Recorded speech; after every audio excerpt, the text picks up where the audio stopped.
and welcome back to this week's episode of Tech Tips. My name is Lucas Morneau, and I'm the production manager here at Struts & Fawcett. Today, we'll be taking a look at the BlackMagic Design Production Camera 4K, a video capturing beast. So, let's take a look. Here at Struts & Fawcett, our BlackMagic Design Production Camera 4K comes packed in a Pelican hard case. Opening up the case, we can see that this camera includes an AC adapter for charging, as well as a screen shield for blocking light from hitting your LCD screen.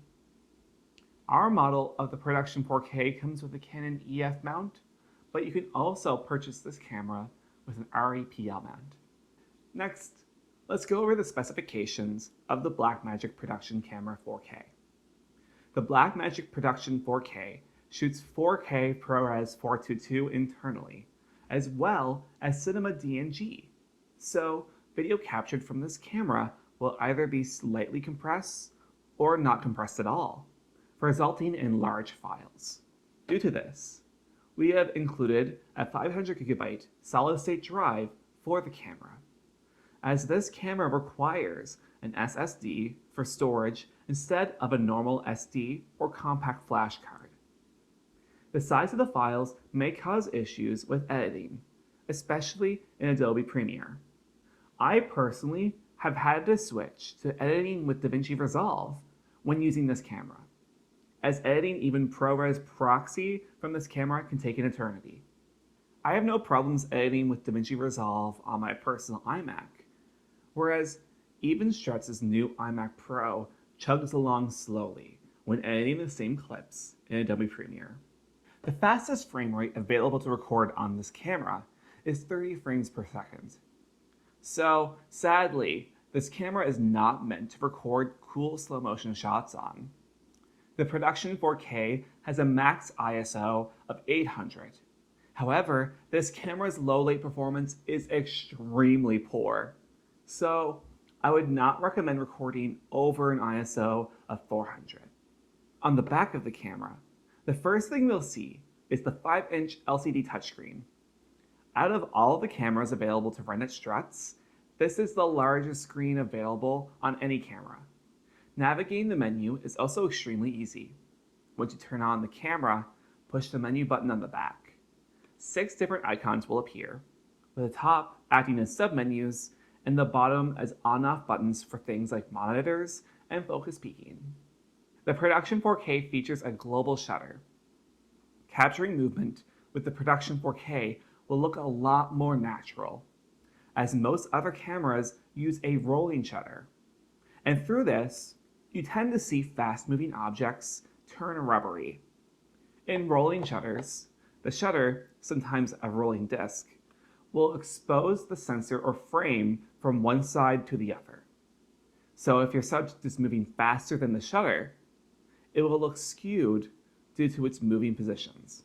In a global shutter, everything is exposed at the same time, eliminating the skewing effect.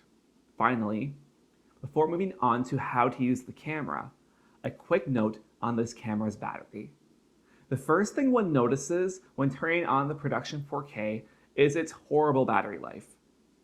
I've seen this camera go from 10% to 5% battery in 5 minutes. You want to either use an external battery or just plug this camera into the wall when recording.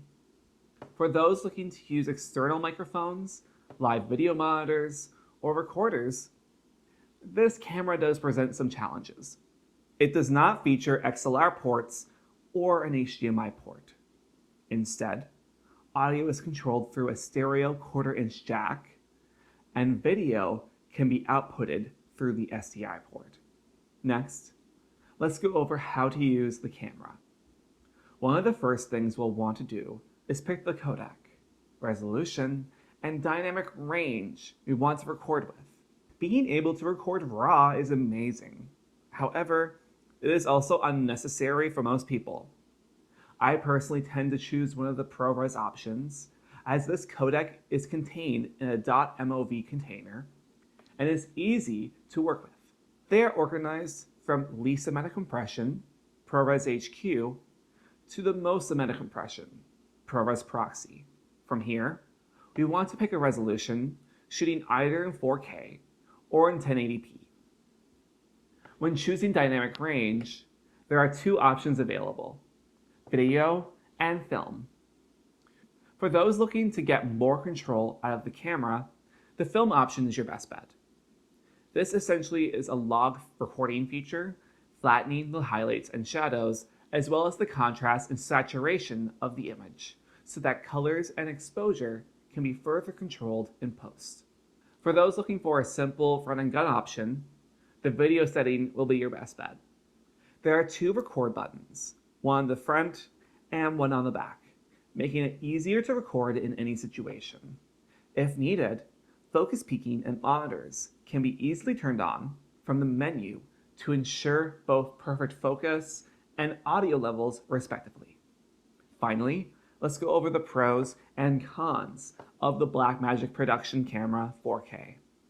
The Production 4K, as it implies in its name, records natively at 4K in RAW Cinema DNG and ProRes 422, outputting gorgeous, high-quality video with barely to no compression. It features a large touchscreen with easy-to-navigate menus, and the global shutter captures lifelike movement without fast-moving objects turning to jello. The cons of this camera, and there are many, include, first of all, the lack of commonly used ports. No HDMI or XLR port makes this camera a strange one to use with other equipment. While this camera records in RAW and ProRes, it has horrible low light performance and should not be shot above ISO 400. Pair this with its horrible battery life, the Production 4K should only be used in studio with a lot of light. And finally, the inability to manually control the aperture besides using the iris function does anger me a bit. But then again, one can also use a lens with an aperture ring. And that concludes this week's episode of Tech Tips. If you're looking to rent the BlackMagic Production Camera 4K or any other of our cameras or gear, feel free to contact us. Links are in the description. My name is Lucas Morneau. This is Tech Tips, and I wish you all the best.